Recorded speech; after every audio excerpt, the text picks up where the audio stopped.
அனைவருக்கும் வணக்கம். நான் பிரபாகர் ஜோதிடர். ஓம் சிவாய நமக. சிவசக்தி திருச்சிற்றம்பலம். இன்று பிறந்த நாள் காணும் அனைவருக்கும் வாழ்த்துக்கள். அதே போல் இன்று திருமண நாள் காணும் அனைவருக்கும் வாழ்த்துக்கள்.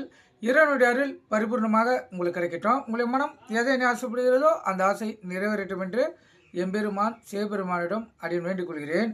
இப்போ நான் என்ன சொல்ல போகிறேன்னா, இன்றைய நாளுடைய நிலைப்பாடை தான் சொல்ல போகிறேன். நீங்கள் கருத்து கொண்டு பயன்பெறுங்க. விஸ்வாசி மாசி 6 இன்று புதன்கிழமை, ஆங்கில வருடம் பிப்ரவரி 18, 2026. இன்று மேல் நோக்கினால் நட்சத்திரம் இன்று இரவு 10:23 வரை சதயம், பின்பு புரட்டாதி. திதி இன்று மாலை 6:06 வரை பிரதமை, பின்பு துவாதிகை. யோகம் இன்று சித்த யோகம், அமிர்த யோகம். சந்திராச நட்சத்திரம் பூசம், ஆயில்யம். ராசி பார்த்தீங்கன்னா கடகம். சந்திராசை பொறுத்த மட்டும் ராசியை 50% பாதிக்கும், லக்னத்தை 90% பாதிக்கும். அதனால் இந்த கடக ராசி கடக லக்கணம் இன்று மிகவும் கவனமாக இருக்கணும். வண்டி வாய்ச்சலுக்குள்ளே மிகவும் கவனமாக செல்லணும். போக்குவரத்து விதிமுறைகளை கடைபிடித்து செல்லணும். எக்காரத்தை கொண்டோ வண்டியை இயக்கி கொண்டே மொபைல் ஃபோனில் பேசக்கூடாது. சிந்தனைகள் சிதறி விபத்துகள் ஏற்படுறதுக்கு அதிக வாய்ப்புண்டு. அதனால் விழிப்புணோடு இருந்து உங்களை தற்காத்து கொள்ளுங்கள். இப்போ இன்று சதய நட்சத்திரம் என்பதால் நல்லது நடந்தாலும் கெட்டது நடந்தாலும் அது 100 மடங்கு நடக்கும். கருத்தில் கொள்ளுங்கள்.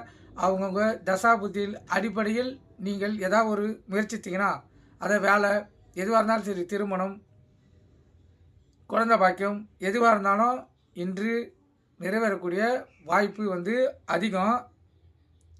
ஏன்னா சதய நட்சத்திரத்துக்கு அவ்வளோ சக்தி உண்டு. கருத்தில் கொள்ளுங்கள். நல்ல நேரம் காலை 9:30, 10:30, மாலை 4:30 5:30. இந்த கௌரி நல்ல நேரம் காலை 10:30 11:30, மாலை 6:30 7:30.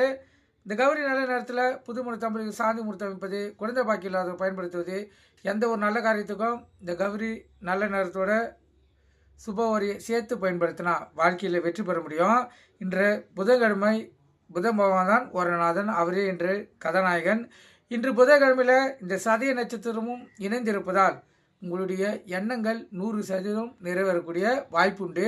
அதை தவறாமல் பயன்படுத்தி நீங்கள் வாழ்க்கையில் வெற்றி பெறுங்க. ராவு காலம் மதியம் 12 to 1:30, யமகண்டம் காலை 7:30 to 9, குளிகை காலை 10:30 to 12. சூளம் வடக்கு. கோயிலுக்கு சென்றால் இந்த வடக்கு சைடு பார்த்து தான் இந்த கற்பூரம் விளக்கை ஏற்றணும். ஏன்னா இன்று வடக்கு தசராதன் வழி நடத்துவதால் அவர் வழியிலேயே வருவது சிறப்பு.